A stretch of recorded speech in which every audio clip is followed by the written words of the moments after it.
something we all need. Gotta have it now if you wanna succeed. Striving, surviving, that's no doubt. Sticking together, we gon' find a way out.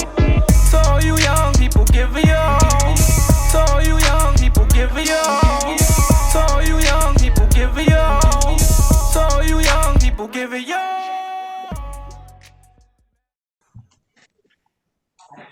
Good afternoon, as always. Thank you for staying involved. Thank you for staying engaged. Welcome back to the Back Community, Season 4, and our theme for this year is Dream Bigger.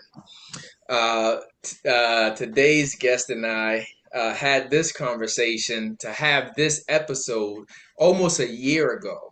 Right, so it's been a year in the making to get us both in the same place at the same time, but I'm sure it's godly divine right when it was supposed to happen. He does a little bit of everything from rap battles that I can't wait. That's gonna be the first thing on my topic list today. From rap battles to refereeing to has his own podcast right behind us at the bar with Beast.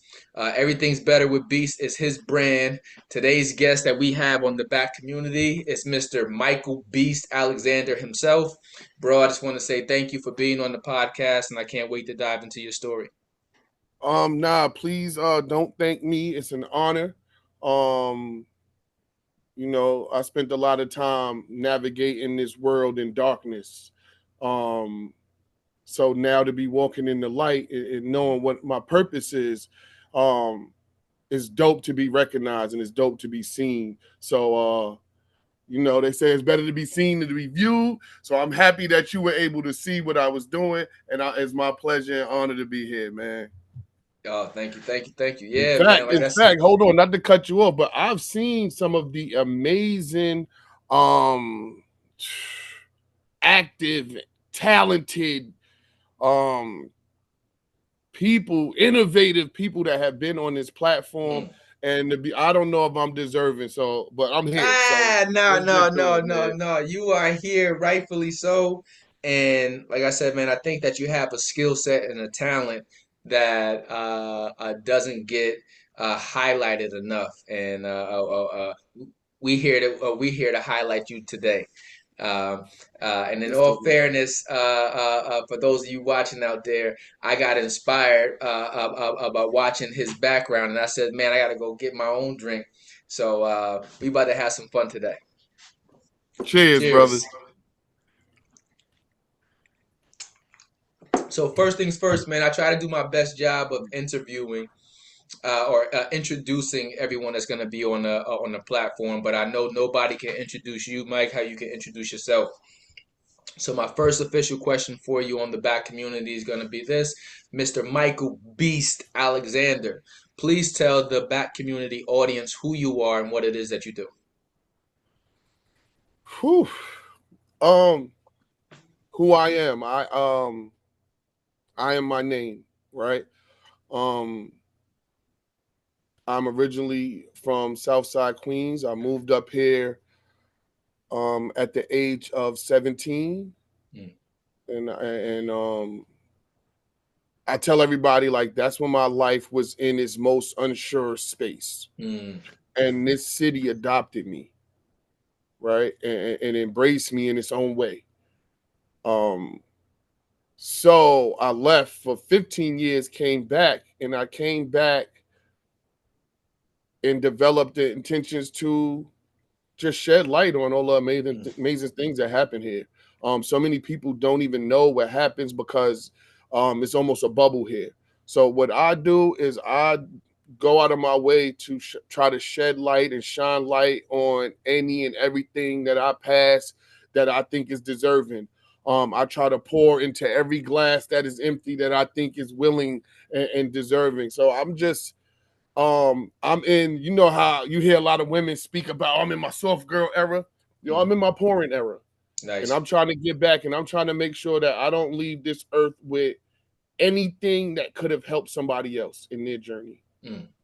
I love it. So that's what I do. That's what I do. And it manifests itself in so many different ways and on so many different platforms, but ultimately that is what I do. Okay. Okay. All right. And I think I think it shines through through all of your activities too. And it was something that resonated with me. What you just said was like you moved up to the Albany, New York area at the age of 17, right? At a time that you considered it to be a dark time, like trying to figure out and navigate that space, right? And I Yeah, think that there's so many individuals across the nation, but definitely in cities as small as like Albany with 100,000 people or so in it, right? Who are still trying to navigate that space, still trying to figure out who they are, and you are going to lead me where I'm going to next. And I typically wait until later in the episode to get into it, but it's on my spirit to go ahead and ask you now. So that's good. thinking about everything that you've gone through thus far, right? Thinking about your younger self. What is something that you wish someone would have told the younger Mike that you now know after being seasoned and matured? But what is something that you wish someone would have told that 17-year-old Mike? Don't quit. Don't quit. I tell kids and people all the time that quitting was one of the worst things I found out I could do.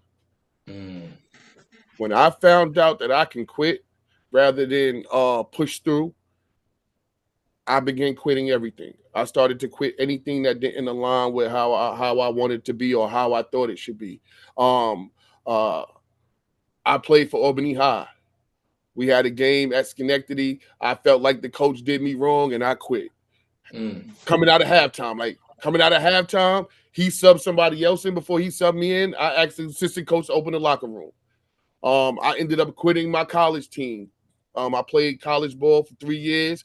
In my senior year, I quit in a practice because the coach was coming at me in a way that I didn't particularly like, especially when I felt like he was dead wrong. mm, So I quit. I quit my kids when I felt like my kids' mothers wasn't moving how I thought they should be moving, and I felt like they was moving funny and doing different stuff. And I'm like, you know what? I'm gonna just get away from you. mm, So once I learned how to quit, I quit everything. mm. So I would tell myself, don't quit. Listen, that is layered in so many different ways, man. And yeah, I'm glad we opened up with that one, right? And just thinking about how once you successfully quit once, right, how easy it is or how that can have residuals into you Yeah, quitting in other places. And I remember watching who was it? It might have been Steve Stout with Club Shay Shay. He said something just like that. So when you just said it, it resonated with me just like, yo, this quitting thing is real.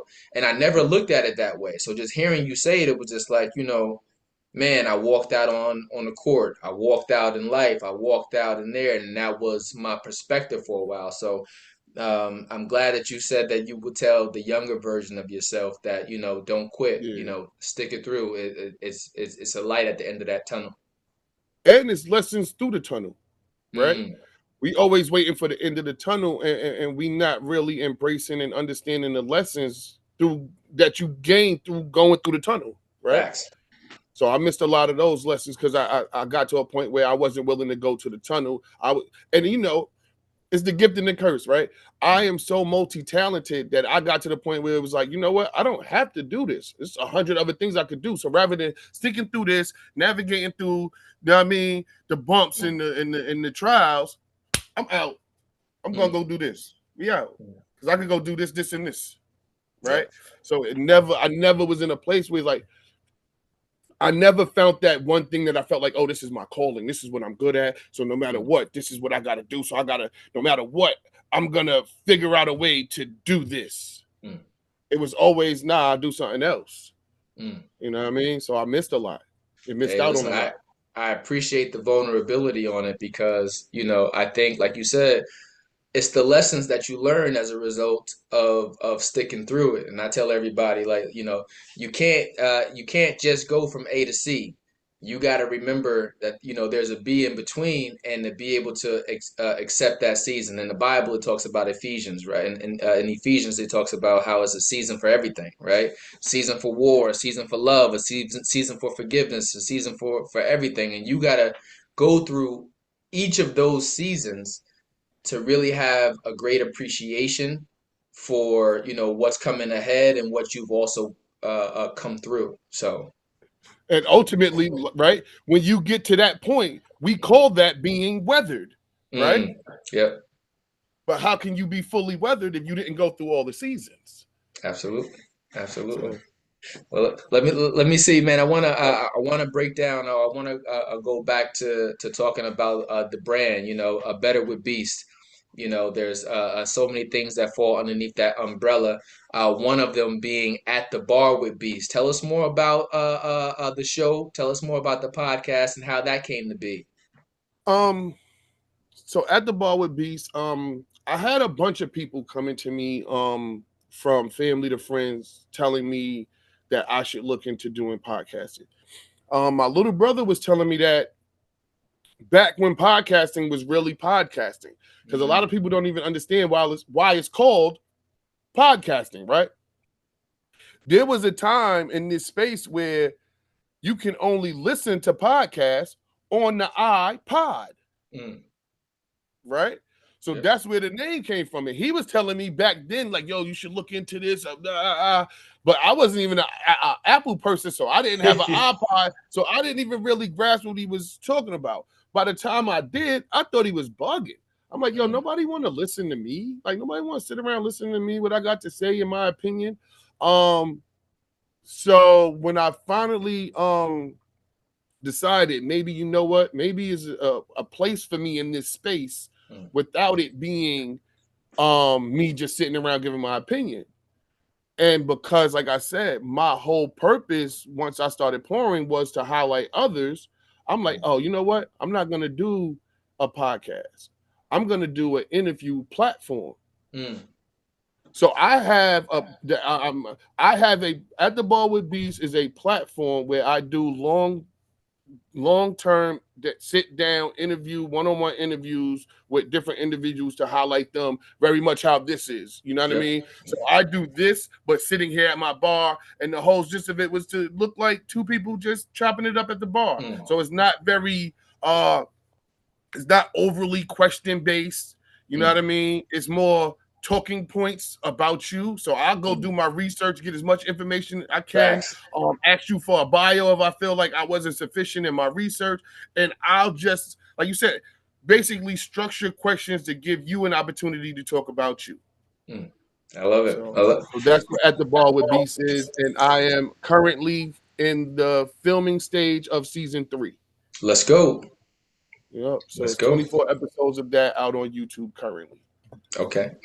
All right. And let me see. I said I was going to start with this, but I led off with something else. So It's okay. I got to hit you with the randomness on this one because this man apologizing has started a national debate because he apologized. And first before I give out the first question, I gotta say, one of the other things that he's known for is his love of battle rap. So that's why Yes. I couldn't wait to have this conversation I with you definitely today. love battle rap, and I am on the advisory board of all 3 of the battle rap leagues here in the 518. That's 25 to Life, Unbiased Battlegrounds, and No Games Battle League. Nice, nice. But let's go. Listen. It's too So late to audience out there, I just apologize. had to soften y'all up to let y'all know where we about to go with this. This is coming from a man who's skilled in this particular area of war. So J. Cole apologizes after coming out with, might delete this later album or that particular a track on there. What is it? 7 something? I can't think of it right now. But but starts a conversation, gets moved out of a lot of people's top 10 because he apologized. I have to ask you, a man who loves battle rap, who sits on the board for all of these other organizations about battle rap, how do you feel about a J. Cole gracefully bowing out with this Kendrick Lamar situation? It was a punk move, Ooh. man. It was a punk move because what you can't do is you can't think you're gonna get the last hit. You try to get the last hit and then be like, nah, I'm good. This ain't really what I want to do.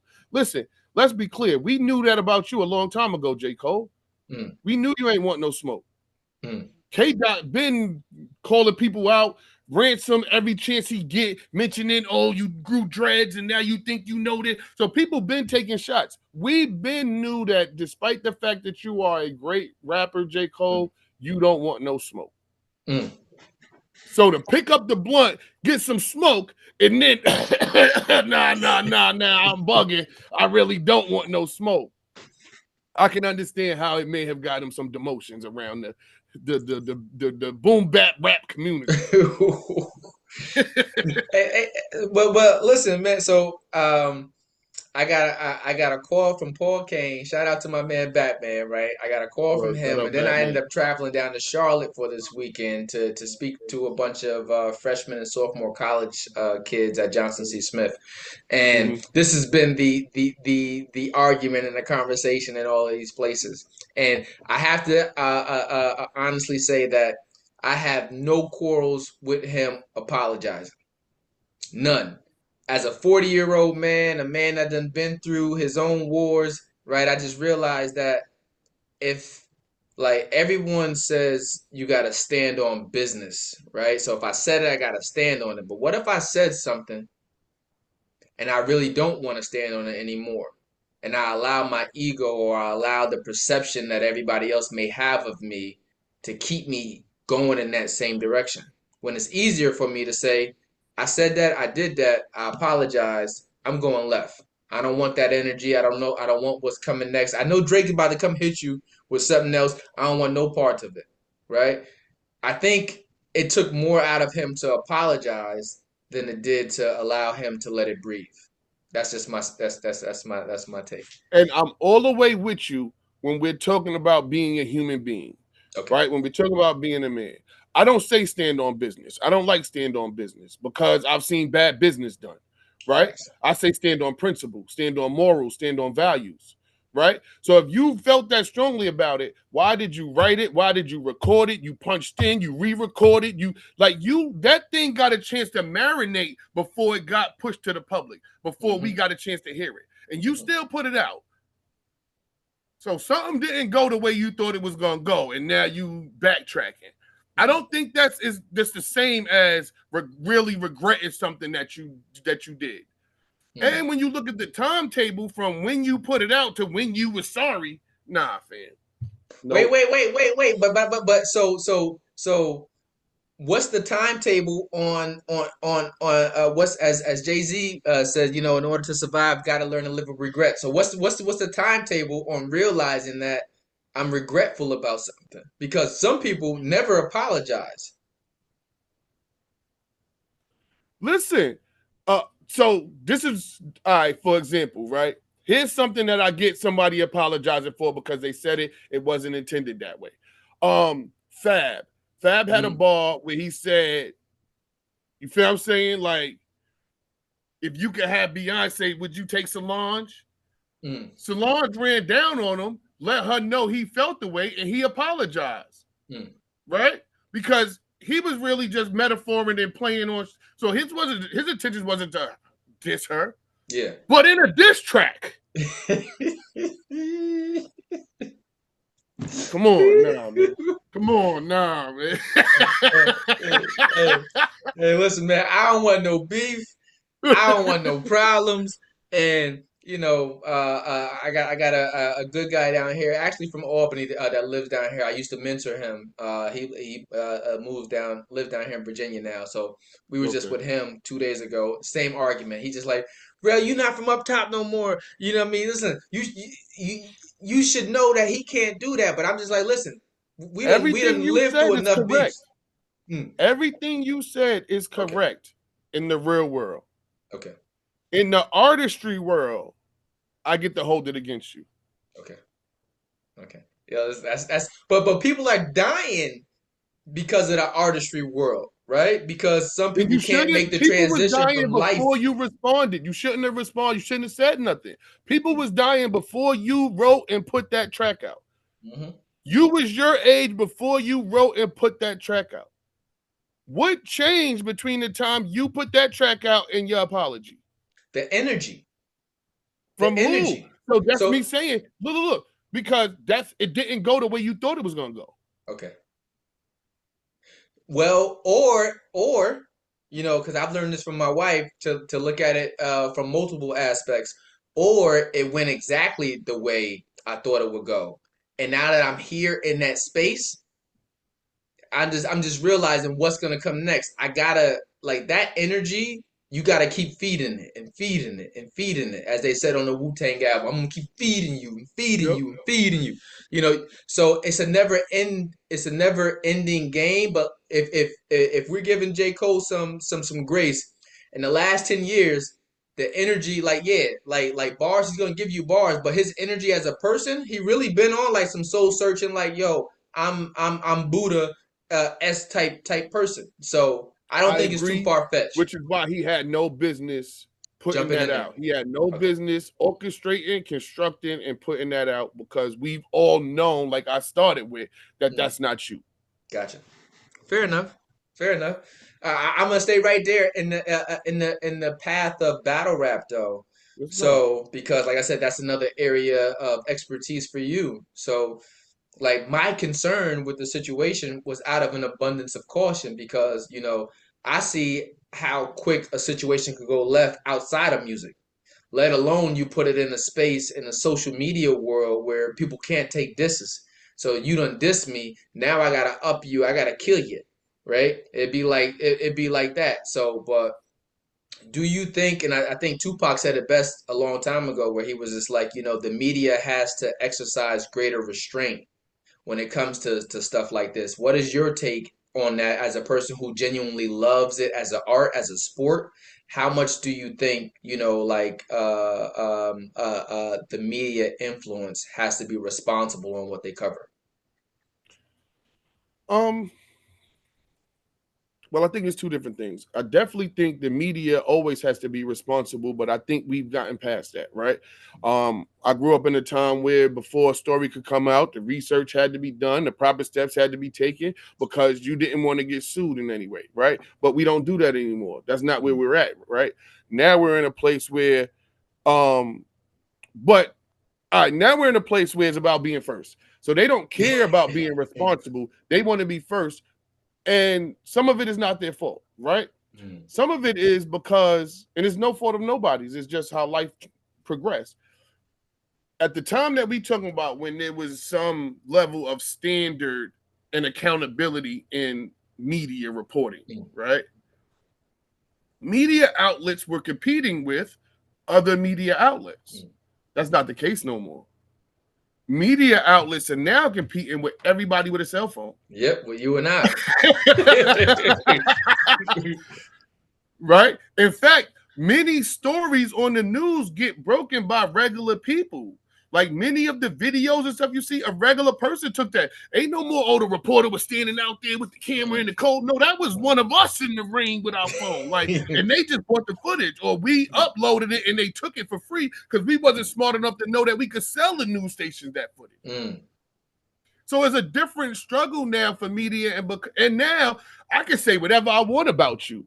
And mm, if I'm wrong, all I have to do is issue a public apology. Oh, I'm mm, sorry. I thought my information was wrong, and it all go away.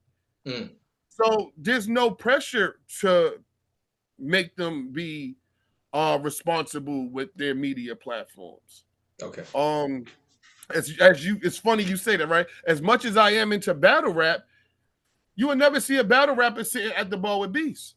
Now I Mm, have other platforms. I have building with Beast where I'm on the spot. I'm in at mm, battle events and I'm talking to them. But you'll never see a battle rapper at the bar with Beast until they're retired and they're back to their mm, regular name and they can tell me about their journey. Because I mm. don't want to talk to nobody's character sitting here. Facts. So, um, but I love the competition. And in its totality, when you look at let's like the way the climate is right now, anything you say, especially in these spaces where it is out there forever now, sad to say somebody could want to kill you for it. Facts. No matter what you say. Us saying right here with the J. Cole, should he have said sorry? Should he not? There's somebody who is a fanatic, not a fan, but a fanatic that might want it, like, you know what I mean? We Yeah. Nothing is safe to say no more. So it's just, how often do basketball players get killed? But people sit and compare them and the competition and the back and forth all the time. And I mean, for me, battle rap is similar. Unfortunately, we have seen it from forever. Yep. In hip hop, it's always been different. In the rap game, it's always been different than almost any other form of entertainment, even other competitive forms of entertainment. With rap, it's always been different. Like even with R&B guys, it's R&B guys that don't like each other. It's R&B guys that shoot subliminals at each other in songs. Eric Bellinger made a whole song about Tory Lanez copying and biting. They just don't. They aren't as accessible to the ideology that you have to live everything you say. Only rap is held to that. Like we not running down on actors mad at them because they not the role they portrayed. Only rap is held to that, right? We not running down on Usher and them. Oh, you lied to us. I wasn't messing with the same girl, and it turned out to be twins. That was a lie. We not trying to hold nobody else 100% accountable for what they say in their artistic expression, like we do to rappers, and it puts them in a pigeonhole to do more than they have to sometimes.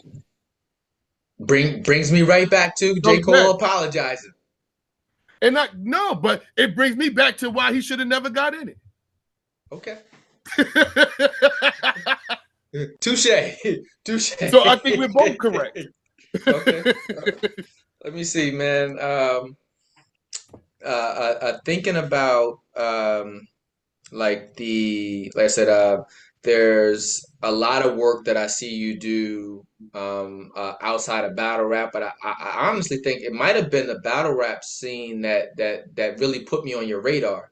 But you know, I see you doing a bunch of avenues, a bunch of work in the community, right? I know last year we got to collaborate a bit at the Big G Classic.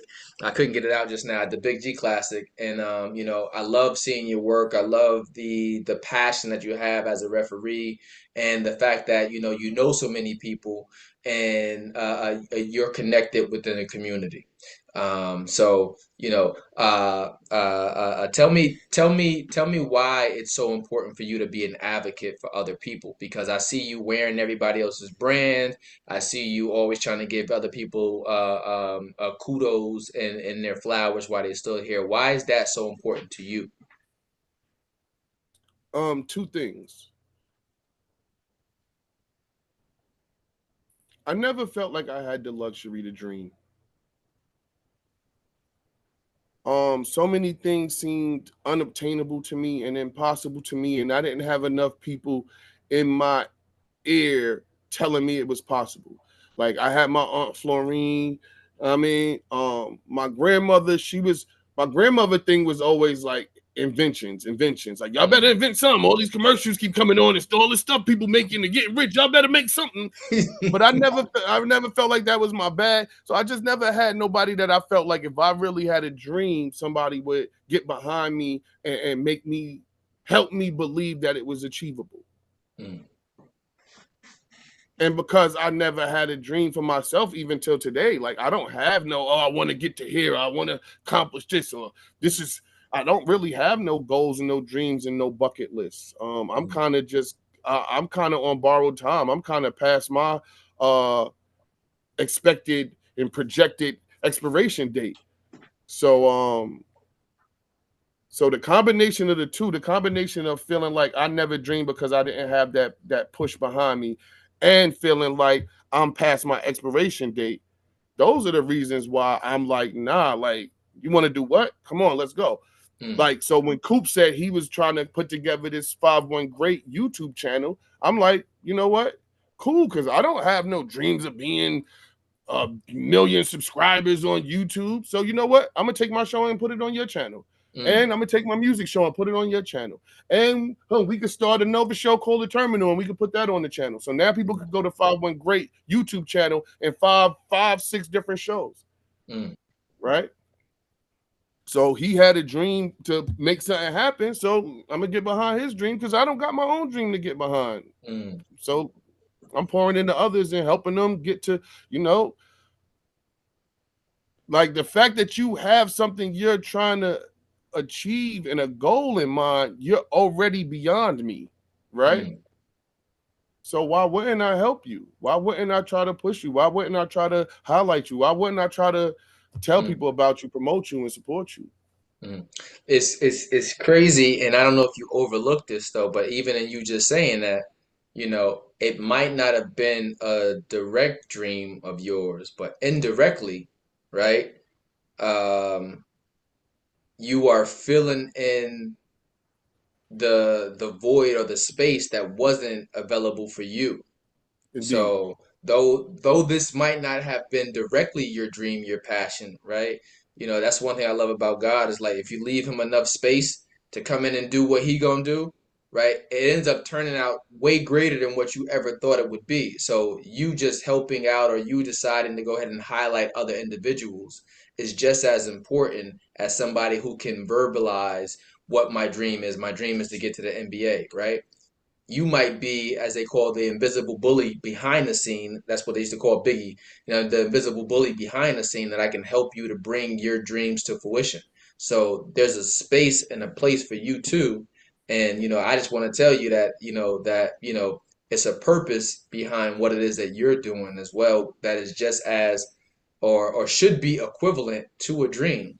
And you're making me think about Nipsey Hussle on this one. He had a song called Ocean Views, and he was just like, he had a set out and he had accomplished everything that he ever everything that he had ever wanted. So he had to sit back down and reevaluate this. It was like for me as a person, that was something that I could identify with because I used to think, I wouldn't make it to 17, 18, Yeah. at the rate and what I was involved in, people were dying 16, 17. And it was just like, okay, well, you know what? So for me to be able to say, I graduated high school, for me to be able to say, I graduated college, I lived abroad in Africa and stuff like that, I'd be like, that goes leaps and bounds beyond what I've ever expected for myself. For me to be 40 years old, right? Be like, man, I would have never imagined it. So, but like Nip said, it was just like, I had to reevaluate the fact that I had already accomplished those goals and I had to go back Mm. and now set me some new goals to get to where I want to go to next. And I hope that is, the message for you too, which is Nah, I yeah, by appreciate the that. grace of God, I've It is accomplished all of these things, and I beat the odds, and now guess what? I'm about to go beat up some more odds. yeah. You want to know what's funny? At first, my whole thing was like, you know what? I think I want to be a consultant. Mm, Because from the outside looking in, I felt how I'm saying better with beats. I felt like whatever you're doing, I feel like I can help you push it to where you're trying to get it to go. So I wanted to be a consultant. And I start looking in like, yo, how do you become a consultant? Like, what do you have to go through? What kind of certs do you need for people to feel like you validated? And then I'm like, you know what? Instead of doing that, maybe if I just do what I'm doing now, and that's like joining people and helping them with their movement. And now I'm showing you that everything I touch is elevating. mm, Everything I get a part of is getting more light and getting more shine and getting more mm, notoriety. Like everything I come around, everybody that I come around, their life is improving. mm, So by the time I get to the point where I don't have enough time and energy to continue to pour as I am now, moving around and doing all that, my word will be solidified. And now when I give advice, it'll be valued. okay, okay, okay. Hey, listen. Well, I'm gonna tell you like this 50-year-old gentleman I was with this weekend told me, which is like there's so much value in our story, right? So, when you were asking like what's the path to become a consultant, your experience is the path to becoming a consultant, right? It's just a matter of us. And I used to say this to Brother Yusuf a lot before he passed away. Shout out to my man BU. But just like it's our responsibility to package our gifts and our talents in a way that it can be consumable for other people, right? And you are doing it, and it's just a matter of, like you said, you are your own consultant, and you have the ability to see a vision for other people that'll take it to the next level. That's marketable, and that's profitable. So, you are your own consultant. It's a matter of you packaging up this program the right way. So, No, I appreciate that for sure. let me see, man. I'm gonna ask you probably one of my favorite questions in 4 seasons of doing the back community, right? So you are the second to last guest that I have on this one. I thought you were gonna be my last one until my man Chris Wilson said that he was gonna come in. So, but Copy. this question that I ask everybody on this platform is, if you were to define success, how would you define success? What does success look like for you?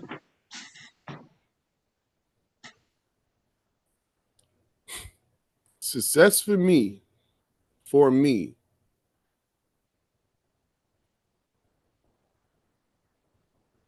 success for me is unseen.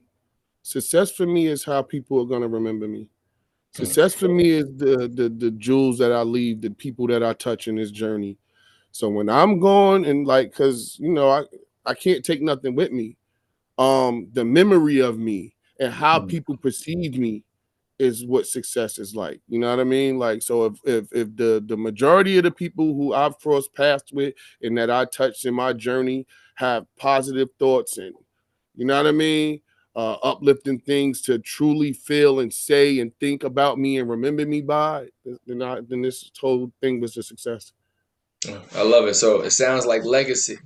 You know what I mean? Yeah, Being able to have, um, I heard Pastor Covington say this to me one time down there at Union Missionary Baptist Church. And he was just like, listen, he says, if you live the right way, um, if you've shared the right way, you'll speak your own eulogy. So it's like when people come up and they'll speak on your behalf and talk about how much, like, you helped them, you supported them, and how genuine of a person you were. That's based upon, your character. That's based upon yeah, your brand, and that's based upon your value you brought to other people. So when I hear you say that, I'm thinking of the word legacy. Like, and a lot of people don't think about it as much as we really should. It's like, how do I want to be remembered? Right? My right, physical is going to be gone at some particular point in time. That's unavoidable. But how do I want fact. to be remembered? How do I want to impact? And what do I want my legacy to be? That's what it sounds like for me. Because that can last forever, Facts. right? When people tell their kids and their grandkids stories about you and memories about you, like that can cement you in history forever. Like you can be Mm, here forever if you put the right energy into this world. mm, And it's funny you said you can write your own eulogy, right? And I kind of snickered when you said that because that's also my plan. Because I know my entire journey wasn't a good one, but I do believe that the later chapters of my life, I showed so much good that, and that combined with the respect that people have to have for the dead, mm, people aren't going to be able to talk about the negative parts of my journey. mm, So I plan on it. I plan on making a video eulogy that can be played at my funeral that I can speak about the negative parts of my journey well, and then allow the others to talk about their positive mm, feelings that they got from me and thoughts mm. of me. Yeah, and I think it's important, man. I think I touched on that in the book, Just a Kid from Arbor Hill too, where it's just like some people forget the earlier chapters of our lives, right? So everyone's obsessed with where you are now, how you look now, but and some people don't remember the hurdles or the hardships that you had to come through to get to where you are right now.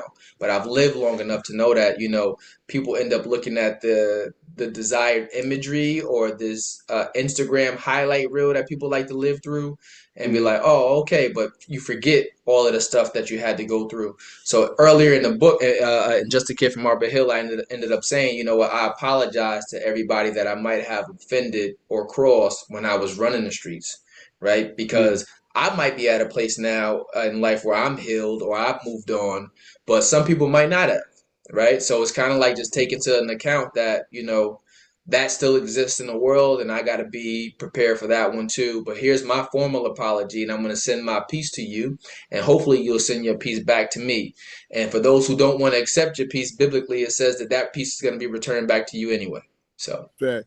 And it's funny you said that because, like you said, you get both sides of that coin, right? You get the people who some came late in your journey, so they don't really know some of that negative, right? Some people have seen, like you said, so much of the highlight reel that they forgot it.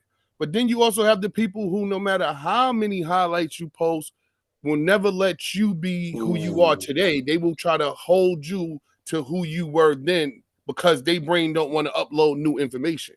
mm, So you get them people too who like they still see you as that little kid in Arbor Hill making those same decisions when that's far behind you and you mm, not even that same person. Your understanding of life is different, your decision making is different, but it's people who are still that's all they see. mm, So, mm. that's why And what do you do with that?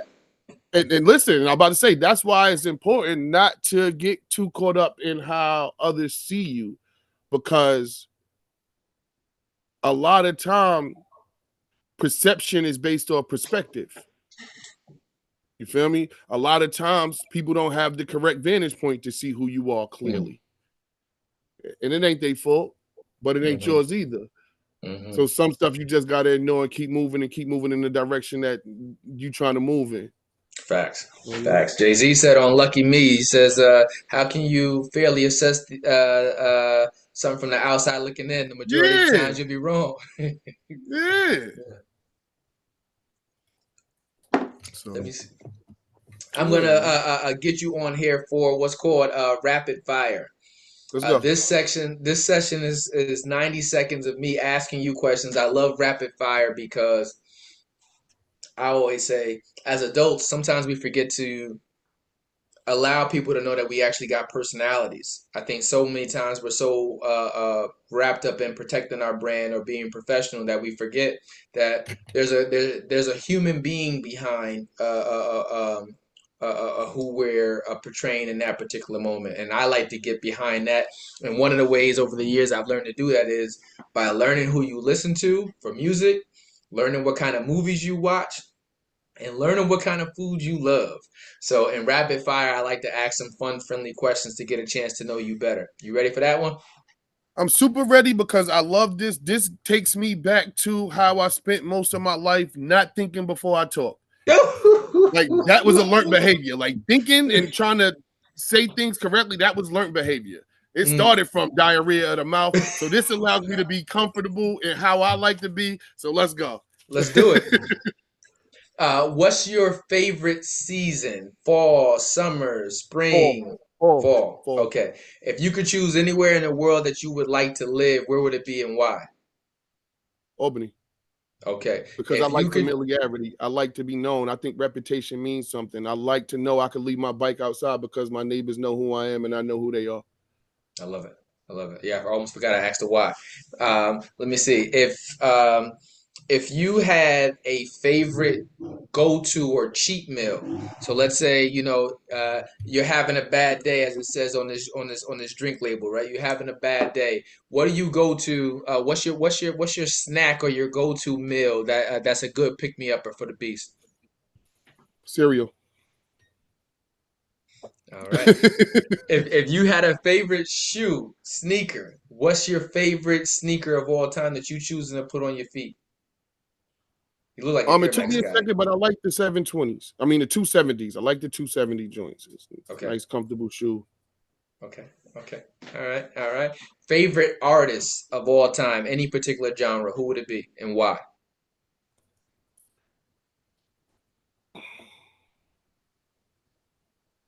Probably Michael Jackson, and just based off Okay.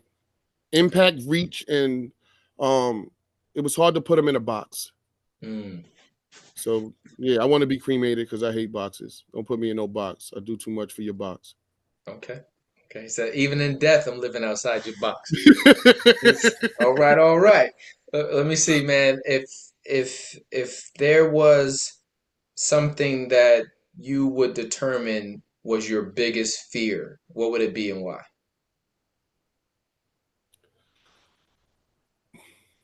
Heights. It Okay. used to be failure. Mm, It used to be failure. I would rather not try than try and fail.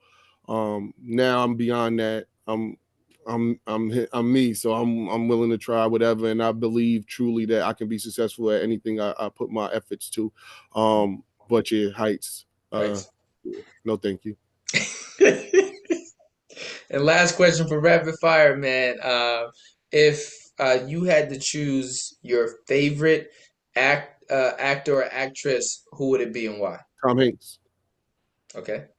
Tom Hanks, because his versatility is amazing. I've seen him go from TV shows like Bosom Buddies all the way to movies like Castaway, where he carried the whole movie pretty much by himself. And then you see him switch again to the bad guy and Road to Perdition. So I just think his versatility is amazing. Nice. And if I had to pick a black actor, Jamie Foxx, Okay. Well, you ain't have to pick for anyone, the same but reason. yeah, but okay, but yeah. Listen. You had me at Tom Hanks, let alone you had on Jamie Foxx because what was the Tom Hanks movie with him playing Otto? What was his name? It came out a couple of years ago. It was he was an older gentleman, lived in the neighborhood, always complained. He was Alto. His wife had died. Anyway, so you had me at Tom Hanks. Let me. You have. I was All like, wow, right. that was different. I didn't hear that one. All right, all right. Well, thank you for indulging me. I ain't supposed to respond, so thank you for indulging me Nah, I during appreciate it. rapid fire. Appreciate it. Let me see, man. I have to ask, with all of the things that you got cooking, man. Like I said, man, you got your community work, and shout out to you because I know that you're up for a community award. It might be tomorrow, if I'm not Yes. mistaken, right? So Yes. Tomorrow. what's this award what's this big award you getting? So tomorrow, the Alert Partnership is granting me with the Bridge Builder Award. And there's a bunch of people getting the award tomorrow just for their work in the community, building bridges between different entities. I've been working really hard to help bridge the gap between community and law enforcement. Mm, And that's something that's important to me because that bridge started right here in my house with my wife being a New York State trooper, right? And mm, me being from the back of the hood where they put the tag at. mm. um we've both helped each other understand a lot. So I'm trying to help bring some of the understanding that I gain to the rest of the people. You know what I mean? Nice. So that's just one of the other things that I do. Okay, okay. Hey, listen, man. Thank you for being a Bill Bridger. And bridging the gap because oftentimes the information we end up losing the information because we don't have people that can bridge the gap. So, like you said, it hit home for you having your spouse being in law enforcement and you having your own personal experiences and saying, "Hey, have you ever thought about this?" And then now she can say, "Have you ever thought about this?" And then we can Yep. find a place to meet in the middle. So, thank you for being that bridge builder. It's a pleasure. Yeah, Like I said, I yeah. can't take this information with me, man. I'm trying to share with whoever gonna listen. Mm-mm, mm-mm. And one other thing which is a highlight for me every summer has to be the Big G Classic. You know, tell me more about the Big G Classic. So you gonna be the advocate in the spokesperson person for us in absence of Pop. Shout out to Pop. Word. Shout out to my guy Pop. It's funny. I actually met Pop Campbell after his father passed away. I knew his father, Big Gerald, and I actually knew his older brother, Little Gerald. And that was the tandem coming to the boys' club on Delaware all the time to play ball. So I always knew there were other kids and stuff, but I never really knew them personally. Um, when Big G passed away, Pop had like a Memorial Day at the park, like invited everybody out, just a day of remembrance. And the turnout was so amazing that the decision to do this yearly Mm, basketball tournament around the date of his birthday, it blossomed. mm, And this year we're entering year 4. Um, yeah, and we bigger and better every year. Last year, Jim Jones came out. Last year, we had a couple of artists from the area performing. We getting teams from Rochester, Syracuse, Buffalo, downstate. So it gets bigger and better every year. This summer, we will be graced by the works and the craftsmanship of DJ TGIF. let's go. Um, so man, Big G Classic basketball tournament. We got unlimited for the men. We got high school. We got 10U, and then we're gonna have the bitty bitties this year. Mm, We just trying to get better, trying to give something to the community, give them a good time, something safe. So we actually just met with Albany PD the other day just to be on the same page with them to make sure and ensure that everybody is safe and everybody, you know what I mean, still gets to enjoy themselves. We talked to DGS, who always is a great, huge help. And their assistance and financial assistance has been a part of making this happen yeah, for the community. So it's just a joint effort. Annie B. So one of the things that we did was the first 2 years, we would have the Big G Classic, and then Annie would also have her black business event where it was a park full of different vendors, black business vendors, right? So last year, what we did is we teamed up and partnered up with her and made that one event. So we had over 90 vendors last year at the Big G mm, Classic. So we expecting another amazing vendor turnout. mm, So any kind of food you could fathom was out there just about. Any kind of merch, clothes, I know one guy was out there with the resin ashtrays and mm. different resin arts and crafts and stuff. So like we really try to provide a good time. Swervo the barber always comes out with his chair, That's giving out free shape ups to the kids and stuff. So just it's a community day. So as much as it gets pinned as a basketball tournament, it's really a community weekend, right? mhm. So it's a little bit of everything, and you really can bring people of all ages to this event. You can bring them all to this event, and in all of these years, it has been peaceful. My prayer and wish is that it continues to be peaceful, right? And that Yeah, everybody comes in that same spirit, like you said, man. nah, for sure. Like you Yeah, said, in the 3 years, it's been one incident, and that incident was some teenage girls scuffling for about 2 seconds before we got them apart, and nobody arrested. Just sent them in different directions to cool off, and we was right back to live yeah, action.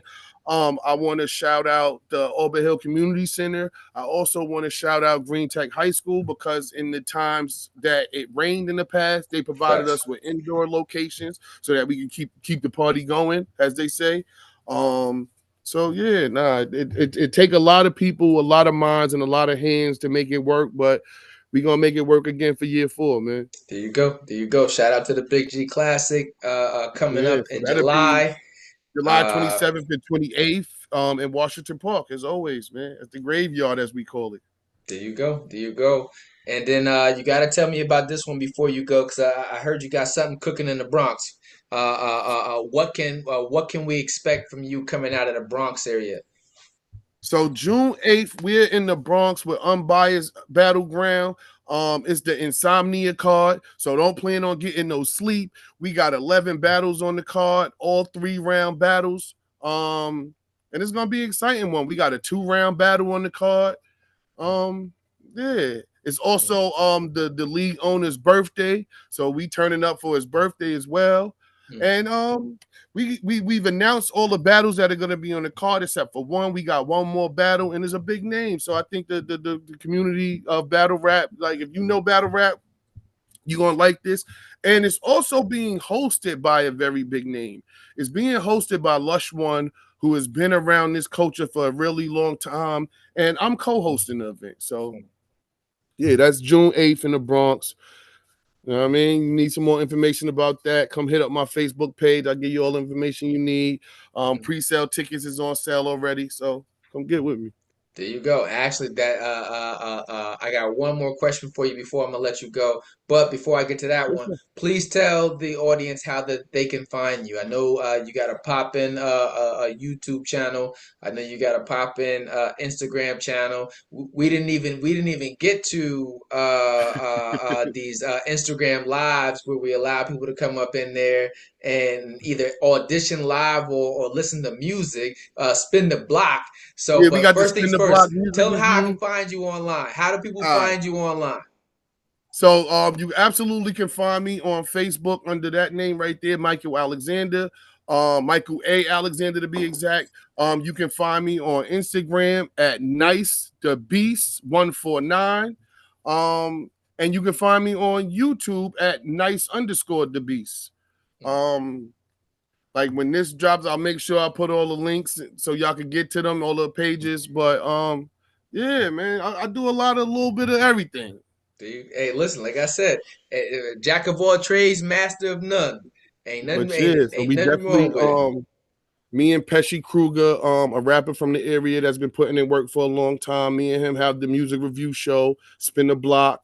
We are currently in season 3 of that. Like he said, I go live on my Facebook and my YouTube putting together puzzles with Beast. I actually have that puzzle of that painting right behind your Back head. here? Yes. Nice. In fact, Nice. it's over here on my coffee table, and your book is sitting on top of that puzzle. Let's go. Yeah. Shout out to Just a Kid from Arbor Hill, man, over there by the Brooklyn Bridge. Facts. Yeah. Yeah, but that's it, man. I can't do this, right? I can't do this and not shout out Hood House of Hoops. Salute. Shout out Jamel Hood Jr. Shout out Miss Norma Chapman and that entire family over there. They have embraced me and accepted me as family. I have a key to the building. I do my weekly women's fitness class 4 times a week over there. And that division is called Hood House of Health. And that was something that I created so that even if I decide to walk away from doing it, like that branch of Hood House will always be there. He can always get another trainer, and that will always be something under his umbrella of Hood House. I love it. I But love it. yeah, so And it was shout out to something I seen you Jamel. doing during the pandemic, man. It was just like, I thought that was one of the dopest things ever when you and Hood would bring everybody down into Washington Park and like, listen, Yep. we gonna get this working one way or other. One way or COVID is another. making us all fat. So we gonna Yep. get this working one way or the other. No, you absolutely right. And that's how it started, right? It started with us just meeting out at the park. Hood, Paris McKnight, and myself, Coach Nemo, who at the time was one of the track coaches for U Albany. She was out there with us every day, getting it, and it was free, 100% free. All you had to pay was your desire to be better tomorrow, right? And come on out here and get that work. And we had basketball players, men, women, all different ages, and they was out there. And ultimately, what happened was, as things started opening back up, the numbers started to dwindle, but I never stopped. Like I kept it going. When it's nice, we back in Washington Park. When it's not nice, we over at the Frank Chapman Memorial Institute over on First Street. So I just kept that going. And again, even that like I used to. So I was a trainer at New York Sports Club before I came back up here. But I had no desire to train. Hood told me he needed my help. I was going out there, and originally I was in charge of the agility ladder, right? Mm. So we got a whole bunch of different stations. I'm at the agility ladder, but I'm switching it up.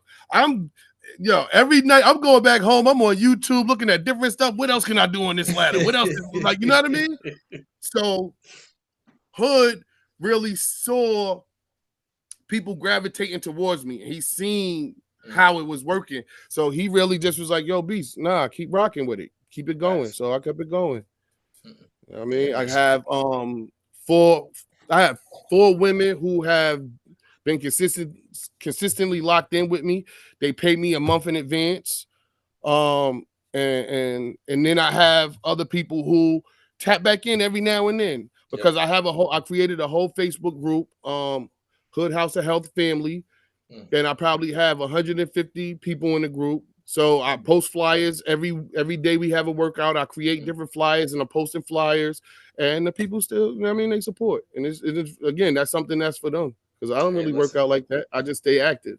It's super important. As my man Kel would say, health is wealth. Don't put your health on the shelf. So, Facts. shout out to you. Shout out to both hoods over there at Hood's House of Hoops, and and to Norma as well, man, because No, for sure.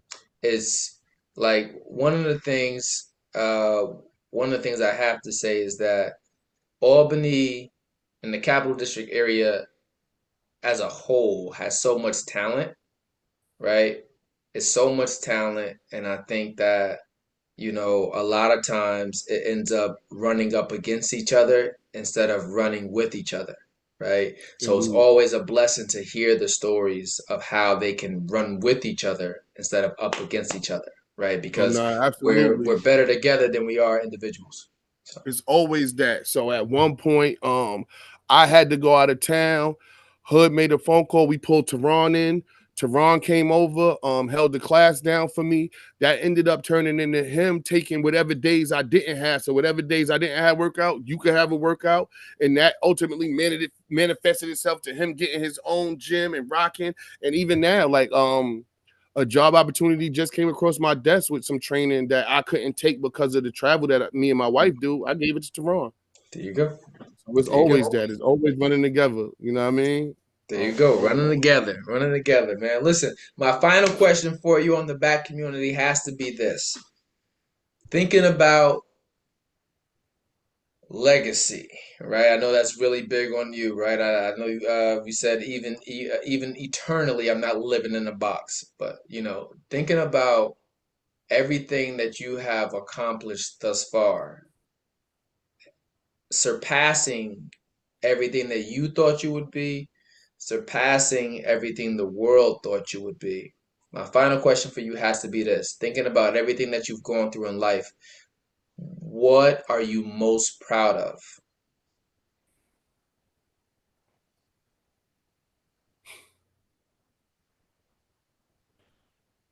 with everything I've gone through, what I am most proud of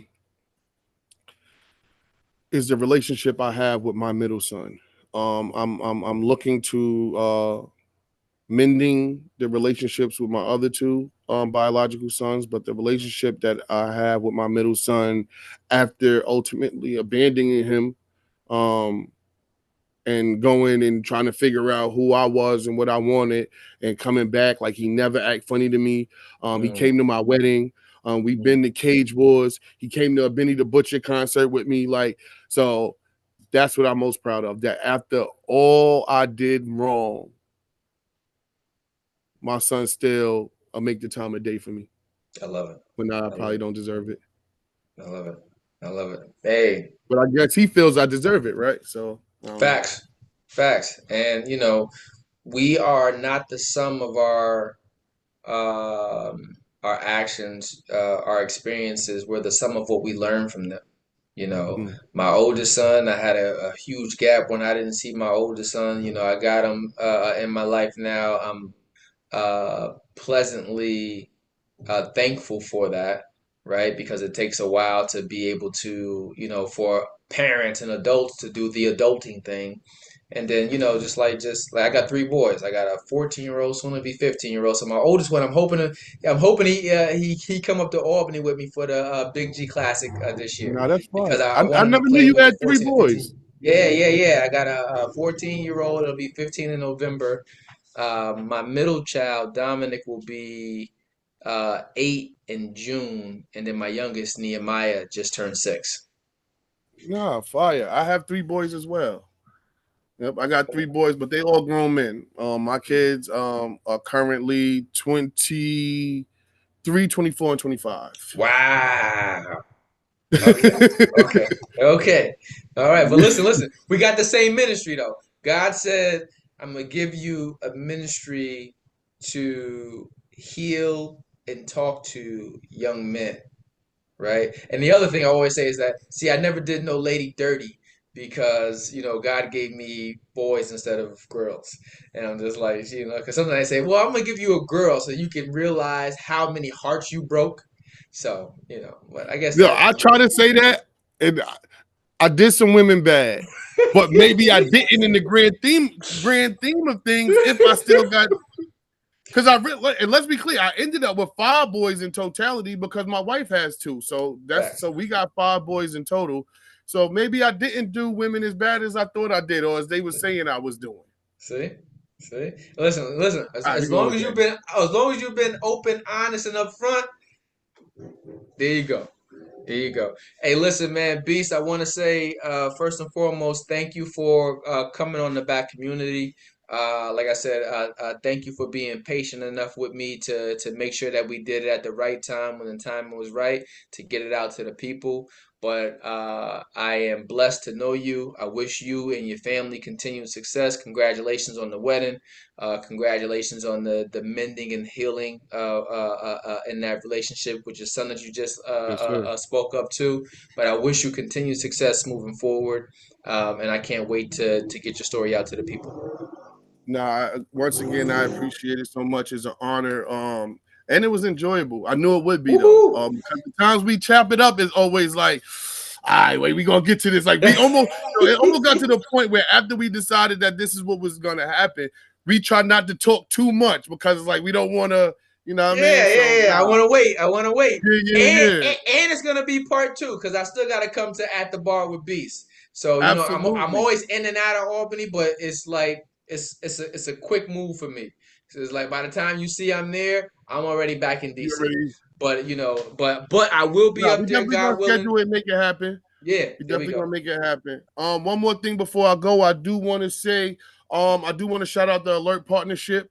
And those are the people again, like I said, that are giving me the award tomorrow. We are having an Alert All-Star Challenge June 29th at the MVP Arena, where we'll be having sports games and different challenges. But the participants will be a combination of people from the community and people from law enforcement. I'm in charge of the entertainment, so I will be putting together a Rip the Runway type fashion show with kids from the community and kids from the law enforcement families, and we will be having artists performing live while they're walking the runway. Nice. So again, that's June 29th at the MVP Arena. So yeah, a lot going on, man. But once again, man, an honor and a privilege to be here. Shout out to the back community. Keep going, bro. Don't stop because people Likewise, need to know these likewise. stories, man. Like I really looked through, and I'm gonna be. You don't get the views that you deserve. Like the people aren't watching and sharing and supporting how they should be, right? And it's gonna unfortunately be when people start passing away that they then go tune back into the but if his interview died, go look at it now, like right, and that's just how too many of us Facts. are wired, unfortunately. So a lot, like like I said, you have talked to some really great people. You do a really excellent job of hosting and asking the questions and presenting the questions, and it doesn't get the attention that it deserves. But don't let that stop you. Keep pushing. Absolutely, absolutely. I truly appreciate that, man. It means more to me than anything. So, well, listen, man. I'll play catch up with you next time. Thanks for being Yes, on the sir. back community. Salute. Peace, King. Keep climbing up the ladder. A Black Lives Matter. They matter. So all you young people. people, give it all. To all you young people, give it all. To all you young people, give it all. To all you young people, give it all. Matter, matter. A Black Lives Matter. They matter, they matter. A Black Lives Matter.